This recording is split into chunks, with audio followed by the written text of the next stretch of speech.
This is one of Swami Kriyananda's children's songs.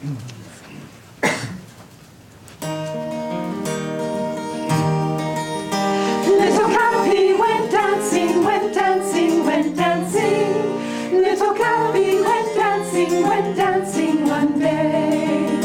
She danced out in the garden, the garden, the garden. She danced out in the garden, her heart was so gay. Laura la lee, oh Laura la lay. Little Cappy went dancing, her heart was so gay. Laura la lee, oh Laura la lay. Little Cappy went dancing, her heart was so gay. There she saw a small robin, small robin, small robin. There she saw a small robin, it sat in a tree. Little friend, come and join me, come join me, come join me. Little friend, come and join me, come dancing with me. Please join us. Laura la lee, oh Laura la lay. Little Cappy went dancing, her heart was so gay. Laura la lee, oh Laura la lay. Little Cappy went dancing, her heart was so gay. I'm afraid I look silly, look silly, look silly. I'm afraid I look silly, though Robin said then. For I'm timid and tiny and tiny and tiny. For I'm timid and tiny, birds can't dance like men. Laura la lee, oh Laura la lay. Little Cappy went dancing, her heart was so gay. Laura la lee, oh Laura la lay. Little Cappy went dancing, her heart was so gay. But you've wings you can fly with, can fly with, can fly with. But you've wings you can fly with, white striped like a man. Everyone can do something, do something, do something. Everyone can do something, it's part of life's plan. Laura la lee, oh Laura la lay. Little Cappy went dancing, her heart was so gay. Laura la lee, oh Laura la lay. Little Cappy went dancing, her heart was so gay. Let's go call all our neighbors, our neighbors, our neighbors. Let's go call all our neighbors, the large and the small. All the world should be dancing, be dancing, be dancing. All the world should be dancing, for God made us all. Laura la lee, oh Laura la lay. Little Cappy went dancing, her heart was so gay. Laura la lee, oh Laura la lay. Little Cappy went dancing, her heart was so gay.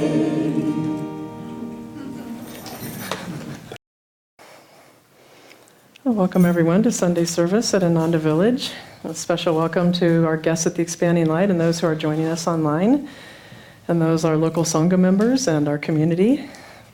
I was thinking this morning I would like to say a special thank you for the community members and local Sangha who set up Sunday service every week and do such a beautiful job creating this space for us.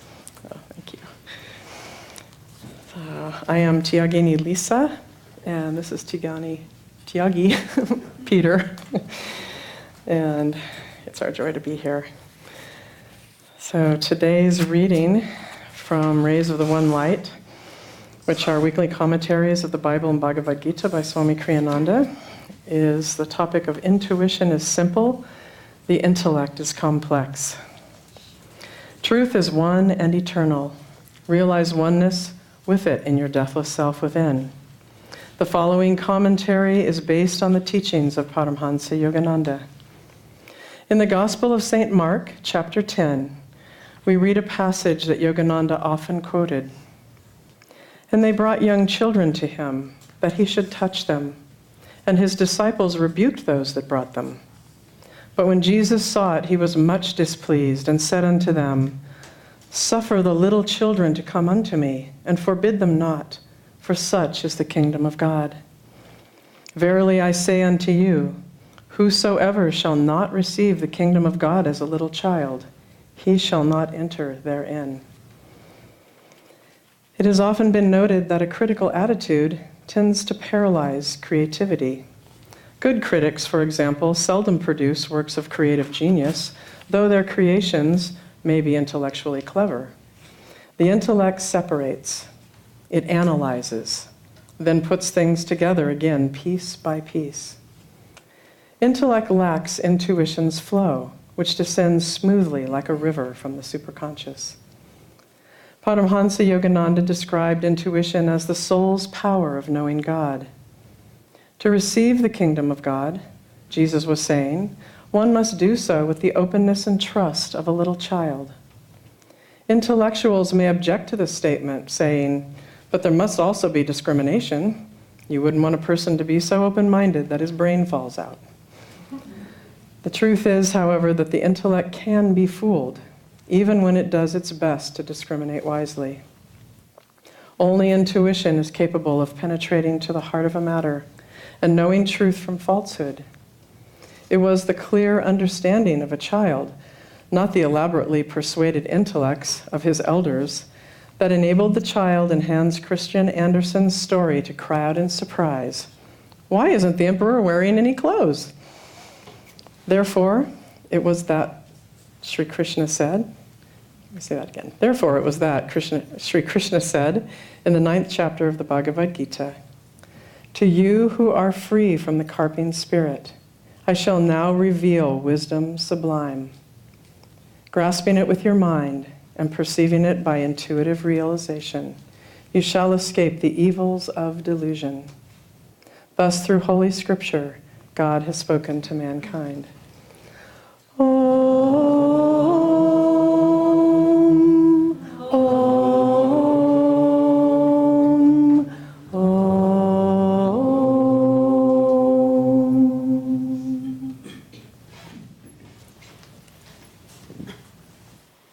Oh, thank you.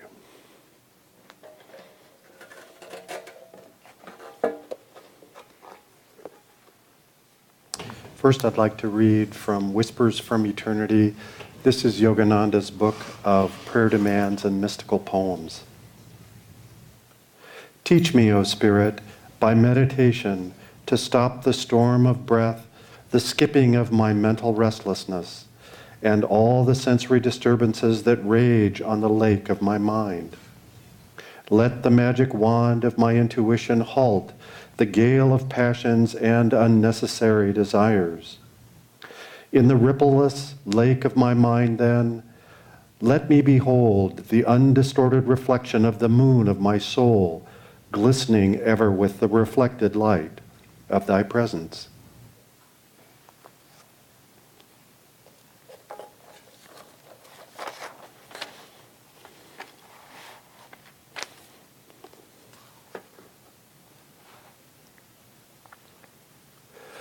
I'm going to take you back to 1982. 34 years ago, we had opened our little medical clinic about 6 months before, serving the Ananda community and people who lived out here in our, at that time, very frontier area here in Northern California. And it was quite an experience opening a medical clinic, because I was a shiny-cheeked young physician just out of my training, and I suddenly discovered that I'd been surprisingly well trained to practice medicine, but I didn't know anything about hiring people, or how you did payroll, or how you did all the practical things, borrow money to do upgrades on your building, all these things that you have to do to actually run a small clinic. I remember it had taken us about 6 or 8 months. In fact, the place we started in was very simple, sweet, but very simple. We literally took an old agricultural storage shed, moved the backhoe out, moved us in, and brought in a little house trailer next to it. So we had enough room to see patients. And we were finally at the point that everything was sort of working. We had several staff members, and we're seeing 15 or 20 patients a day. And I was thinking for several days, you know, it would be nice if we did more spiritually with our patients, and maybe I should be asking every patient, would you like me to meditate with you? Would you like me to pray with you now, or would you like me to pray for you about your health issues? This was all in my mind. And Swami Kriyananda, our founder, came by to see the clinic. He'd not been in yet. And I took him on a tour, very short, because there was only like 6 rooms. And at the end, I was sort of explaining this dilemma I was having of, well, how should I handle the spiritual aspects of dealing with my patients? And he let me talk along for 2 or 3 minutes. And finally, I'd gotten everything out, and I waited, and he said, get x-ray. And I said, excuse me? Because I'd asked him about this very complicated spiritual question, and he just said, yes, get x-ray. He smiled at me, turned, and walked out the door. I felt a little bit like somebody in a foreign country who'd walked up to someone on a street corner and asked for the time, and they told you how to get to the train station. It was not the question I'd asked, but as it turned out, he was right. In fact, another thing I discovered is when I would talk to radiologists, people who read x-rays, that they didn't know how to take x-rays themselves. They had technicians that did that. So we had to learn how to install an x-ray unit, how to take care of it, fix it when it broke, and actually how to develop films. This was back in the era when you actually had a dark room, and you took your x-ray in, you dunked it in different baths, really smelly baths. And you came up with a wet x-ray that you read on a monitor. But I thought, how intriguing that, not knowing anything about medicine, that he tuned into something that would be very critical for a frontier clinic. Because I hadn't read anything about that when I looked at people talking about practicing in rural areas. And yet somehow he'd gotten to the core of something that was very important that we had. As it turned out, when we had it up and running in several months, we were taking 2, 3 x-rays every single day we were open. There were that many injuries, minor fractures, people who might have pneumonia, those sorts of things to keep it busy. You know, when Master Yogananda talked about the mind, he would sometimes compare it in cross-section to looking at the ocean, if you were to slice it and look at it in its shallow and its surface all the way down to its depths. And he would talk about the intellect as being that part of the mind which is very much like the waves on top of an ocean. And sometimes the intellect is restless and the waves are tall and pounding. And sometimes it's more calm when our mind feels more calm. But as you penetrate more deeply down into the ocean, and in this case we're actually penetrating deeper into the superconsciousness, actually more subtle than the intellect, suddenly we're in a deeper part of the ocean where we're beginning to feel joy, we're beginning to realize incredible clarity and a much deeper state of calmness. In fact, the way Master talked about it, he said, when you get into these deeper, superconscious areas of the mind, this is the home of intuition. And he described intuition as that faculty which lets us understand or actually perceive God. So intuition is important, but it is a realm of a much subtler portion of the mind. Master said also that the whales of great thought swim in the deeps of superconsciousness. He also said that thoughts are universally not individually rooted. And if you want to get to the core of any subject, the truth behind any topic, any subject, you can do it by understanding it intuitively with the superconsciousness. Intuition, or the perception of things in their most unitive form, requires much more energy. I don't know how many of you have noticed this, but sometimes if you're feeling mentally tired or physically tired, that sometimes you'll begin to do things simply by rote, just because it's simpler to work with your intellect. It doesn't require quite as much energy.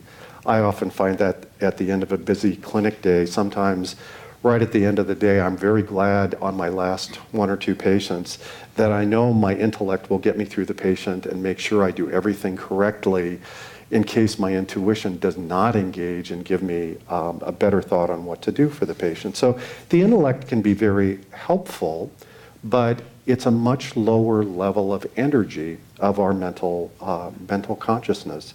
Swami wrote an excellent book, by the way, called Intuition for Starters. I reread it last night in preparation for today.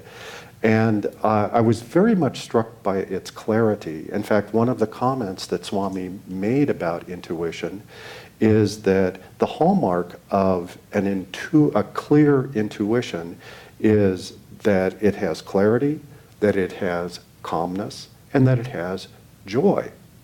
So if you have an idea for something and you feel restless about it, or it just makes you feel edgy when you think about it, there's a good chance you may need to dive again and look again with intuition to come up with a better, clearer idea of what you need. Very recently, there was a film that came out on the life of Ramanujan. By the way, I just found out it's on Netflix. Those of you who watch films on Netflix, you can now see this. I saw it when it was in the theaters. It was in the theaters for exactly one night. Ramanujan has always been a hero of mine when I was growing up because he was this incredibly brilliant Indian mathematician, very simple, frankly, rather poor, but absolutely brilliant. By age 23, he had done more in mathematics than virtually any living mathematician. But it's very interesting how he did it. He spent much of his time in the local temple, and he would write out his solutions to mathematical problems on the floor of the temple in chalk, and then transfer them into a little book. And eventually, an English mathematician invited him to come to England and study. And the English mathematician held up the book that Ramanujan had sent him, this young 23-year-old, and he said, you know, there's enough work in this book that you just sent me of proofs. There's enough here for a whole lifetime. And Ramanujan held up two more books and he said, I have more. Many mathematicians at that time really wondered if he was the greatest mathematician of all time. And yet, few people have ever heard of him. One of the things that he was confronted with was he really got all the answers to his mathematical questions intuitively. In fact, when people asked him, how do you know the answer to this question, he would say, God gave it to me, quite honestly. What he was faced with in England is now he had to supply proofs. He had to go through and show logically every single step in a logical chain to get to that answer. Extremely difficult and very frustrating. Imagine if Mozart, after writing a symphony, before he could put it out and publish it and give it to others for enjoyment, people made him justify every single note before he could release it. That was kind of what Ramanujan was faced with. You know, there's a very curious relationship between intuition and intellect, and it reminds me a little bit of the relationship we see of the frontal lobes of the brain with the limbic system. The frontal lobes of the brain is that portion of our brain right here behind the forehead that is really our most enlightened, clearest thinking portion of the brain, where the limbic system, very primitive portion of the brain, is the seat of instinct and emotion. And I've always thought it was very interesting, the relationship that exists, because it turns out as your prefrontal lobes become stronger, the limbic system is automatically, gradually inhibited. In fact, in people who meditate a lot, you'll often find that the limbic system becomes very unarousable. It's hard to get it engaged for anxiety or fear or things like that, or anger, which it can get into. And so there's this relationship of when you're ready to take charge of your life and actually function as a higher being, your limbic system easily just gets pushed out of the way. It happens really quite automatically. Well, I think you can see there's a similar relationship between intuition and intellect. We have an intellect which we can pretty much use right from childhood that is actually very helpful. It lets us live our lives and solve problems. But in fact, it's a rather weak aspect of our mind compared to intuition. Intuition is much harder to learn how to use.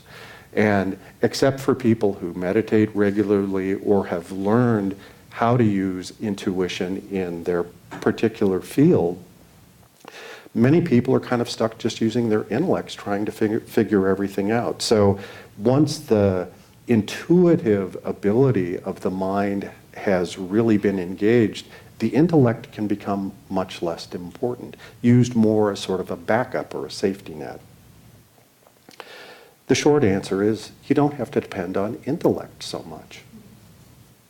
I remember once I had been seeing Swami Kriyananda for a medical visit, and I was just finishing up and jotting a few notes in my chart and was getting up to leave, and he said, "Peter, let me show you something." And he handed me one page out of clearly a very long letter that someone had written him that, as Swami sort of summarized for me quickly, I had no idea. He did not tell me who it was. He said, "This is someone who thinks we should really change how we educate children. And he's written me this 10-page letter telling me how we should do this."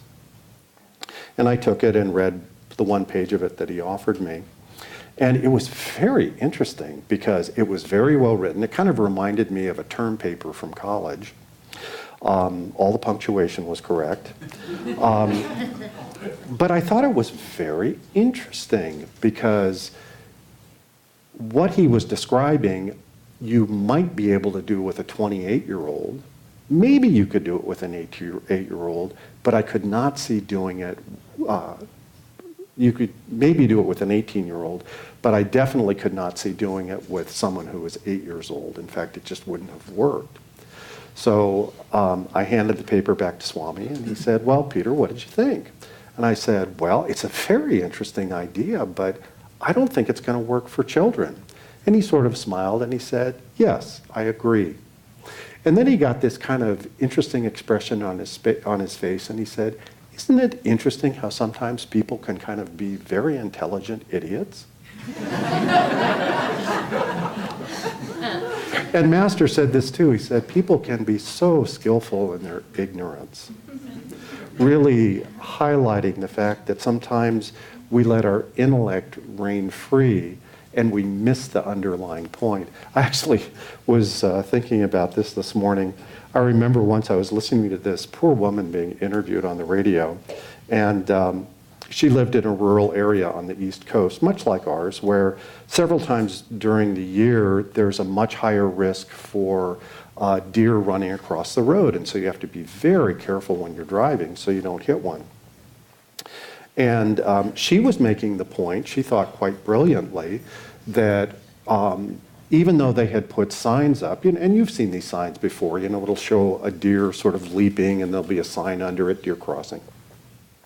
She said she realized that where they had the signs right now was very problematic because that's where all the accidents were happening, and it was a very high traffic area. And why didn't they just simply move the signs? And it was interesting because the interviewer couldn't get a word in, and he finally said, "Ma'am, I don't think deer can read."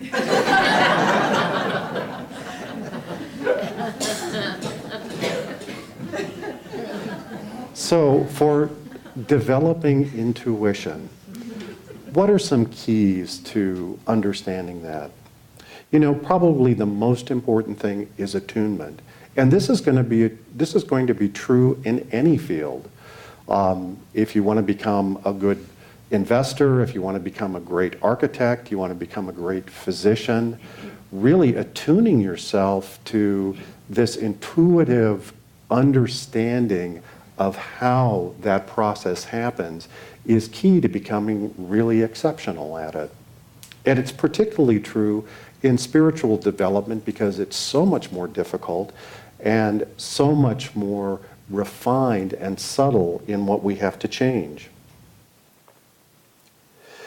One of the things that Swami recommended in his book, Intuition for Starters, was if you're having trouble feeling an intuition about what to do with a project or a decision in your life, maybe you're having difficulty in how you're working with your children or with your spouse, or a problem at work with a coworker, or a difficult engineering problem that you can't resolve, and you want to have a much more intuitive response to the issue, he recommended focusing all your awareness at the point between the eyebrows, at the spiritual eye, and then feeling for God's response in your heart.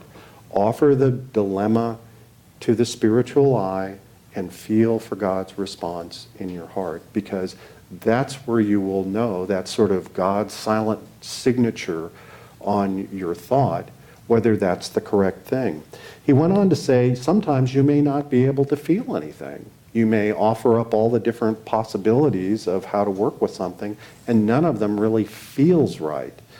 And what he suggested at that point was, go ahead and start. Just start doing something, because once your energy is moving, it is much easier to correct it than waiting until you have the perfect idea on how to move forward. Probably the most important thing we can do for developing intuition is to meditate. For those of you who meditate, make sure you meditate regularly.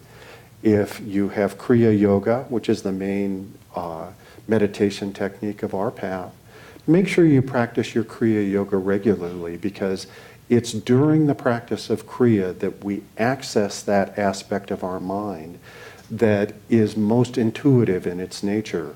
And what we find over time is that God begins to guide our thoughts, begins to guide our actions.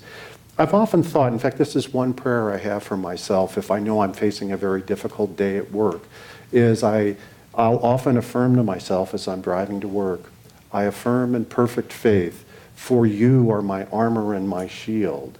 Just as a reminder that as long as I'm in tune with God, as long as I feel God's presence around me, that He'll guide my thoughts, guide my action, He'll solve all the little problems with the staff that I don't need to be involved in, that will make everything work well and harmoniously.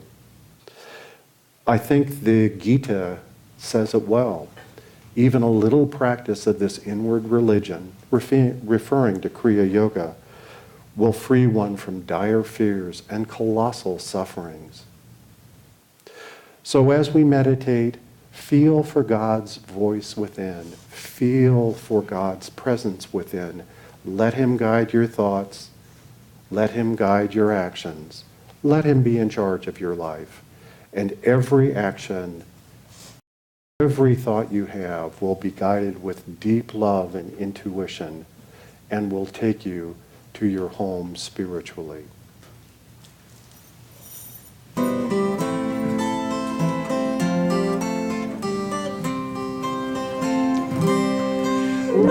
Nightingale, nightingale, sing of joy through the night.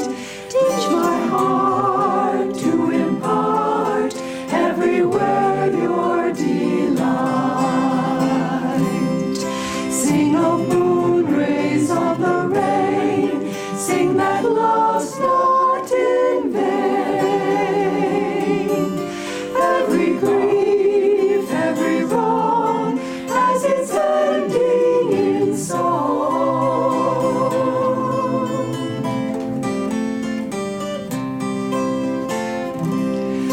Nightingale, nightingale, sing of joy through the night.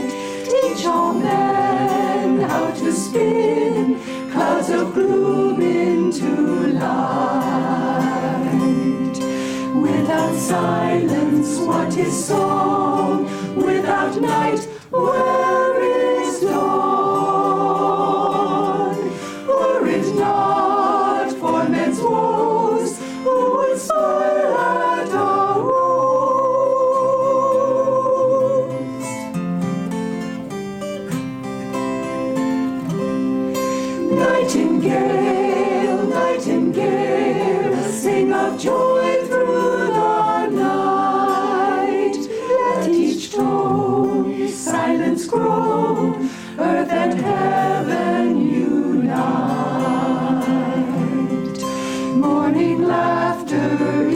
tears.